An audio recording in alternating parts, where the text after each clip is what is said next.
Hello दोस्तों, आप सभी को मेरे चैनल में स्वागत है। ये ब्लॉग मेरे स्कूल से रिलेटेड है। मैं एक टीचर हूँ। मेरा चयन बीपीएससी टीआरई 2.0 में मैथ 11th मैथ के लिए हुआ है। तो वैसे तो मैं 11th-12th को मैथ पढ़ाती हूँ, लेकिन अभी 11th में बच्चे कम हैं क्योंकि 11th में एडमिशन ही चल रहा है और 12th का एग्ज़ाम चल रहा है। इसलिए मैं 9th-10th को भी पढ़ा रही हूँ। 11th-12th को 11th के थोड़े बहुत बच्चे आते हैं, उन्हें भी पढ़ाती हूँ। तो मैं 9th क्लास 10th क्लास को मैथ पढ़ा रही हूँ। तो चलिए 9th क्लास में मैथ पढ़ाते हैं।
मैं क्लास लेके आ चुकी हूँ। अब मैं जो भी क्लास में अपने बच्चों को पढ़ाई हूँ, एक पाठ्यक्रम में उसे लिखूँगी जो भी मैं अपने बच्चे को पढ़ाई हूँ, जिस टॉपिक पे पढ़ाई हूँ। आज मैं बच्चों को ये पर्यावरण रैशनलाइजेशन के बारे में बताई हूँ, सॉल्व करवाई हूँ इससे रिलेटेड क्वेश्चन, और इससे रिलेटेड बहुत सारे क्वेश्चन सॉल्व करवाई हूँ, और रियल नंबर के बारे में बताई हूँ, और रियल नंबर से वास्तविक संख्याओं के घातांक का फॉर्मूला वो बताई हूँ, उससे रिलेटेड क्वेश्चन सॉल्व कराई हूँ। इसे मैं अपने पाठ्यक्रम में लिखूँगी।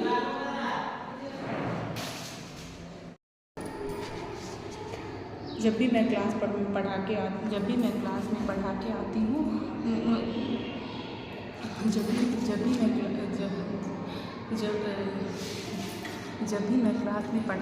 हूँ तो सबसे पहले मुझे यदि टाइम मिलता है तो मैं अपनी पाठ्यक्रम पहले लिख लेती हूँ।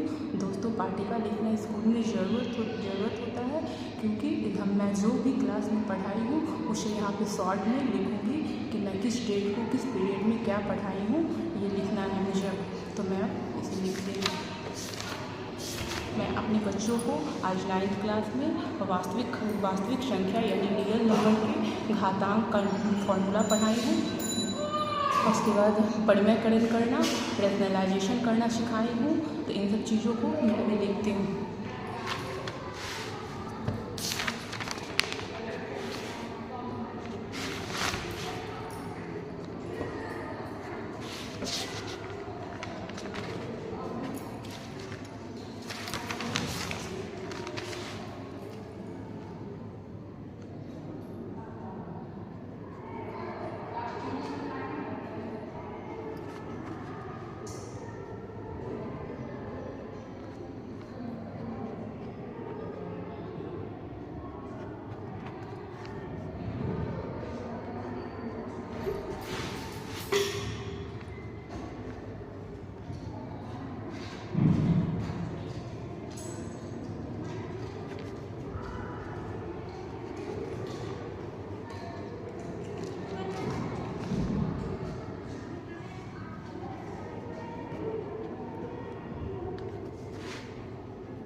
मैं अपनी फर्स्ट पीरियड की पार्टिका लिख चुकी हूँ।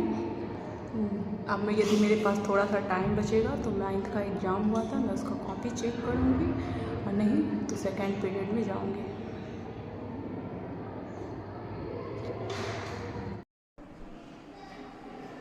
पार्टिका लिखने के बाद मेरे पास अभी मेरा नेक्स्ट क्लास होने में थोड़ा टाइम है, तो मैं 9th का चूँकि एग्ज़ाम हुआ है अभी फर्स्ट टर्मिनल स्कूल का इंटरनल एग्ज़ाम हुआ है, चूँकि 9th में मैथ में पढ़ाती हूँ तो उसकी कॉपी भी मैं चेक करूँगी। तो मैं आज पहले 9th क्लास की कॉपी चेक करूँगी।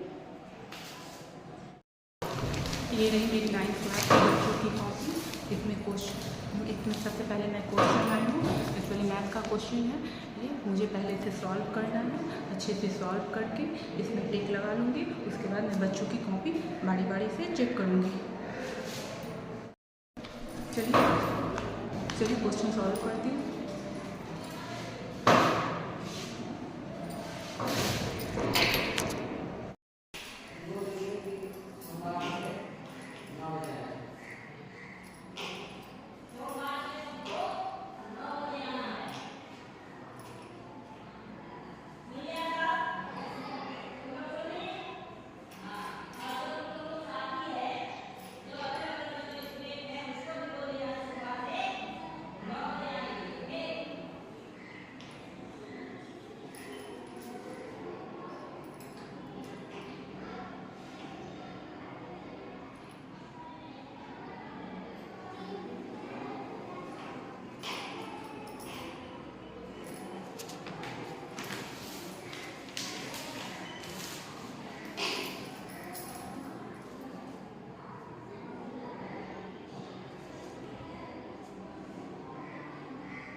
मैथ से बहुत डरते हैं, लेकिन मैथ बहुत ही इंटरेस्टिंग सब्जेक्ट है। यदि मैथ का भी बेसिक अच्छे से पढ़ा जाए तो मैथ बनाने में बहुत ही मज़ा आता है, क्योंकि मैथ में हर एक चीज़ बेसिक जो होता है ये क्लियर होना चाहिए। और बच्चे शुरू से मैथ पे ध्यान दें, हर एक चीज़ का कॉन्सेप्ट यदि शुरू से स्टार्टिंग से क्लियर करते हैं, उसे समझने की कोशिश करें तो मैथ उनके लिए आगे बहुत ही आसान हो जाएगा। ये लोगों के मन में डर या भय लगा रहता है कि मैथ बहुत ही हार्ड सब्जेक्ट है, बट ऐसा नहीं है। मैथ बहुत ही आसान सब्जेक्ट है, बहुत इंटरेस्टिंग सब्जेक्ट है। यदि जिन बच्चों का बेसिक क्लियर है या जिन बच्चे में पढ़ने की जिज्ञासा है, वो मैथ पढ़ने की जिज्ञासा है, वो पढ़ना चाहते हैं, एक कॉन्सेप्ट को सीखना चाहते हैं, वो बेसिक कॉन्सेप्ट जो क्लियर करना चाहते हैं, इन सब चीज़ों पे यदि ध्यान देंगे तो मैथ उन्हें बहुत ही आसान, बहुत ही ईजी लगेगा, बहुत ही ईजी लगेगा मैथ। मैं सारे क्वेश्चन को अच्छे से, मैं सारे ऑब्जेक्टिव क्वेश्चन को अच्छे से सॉल्व कर ली हूँ। सब में ये टिक लगा ली हूँ। अब long question, short question solve करना है तो मैं जाती हूँ, क्लास ले लेती हूँ। उसके बाद यदि टाइम मिलता है तो मैं long question, short question solve करूँगी, नहीं तो क्वेश्चन घर लेके जाऊँगी, वहाँ पे सॉल्व करूँगी, फिर बच्चों की कॉपी चेक करूँगी। ठीक है, बाय। लाइक कीजिए, सब्सक्राइब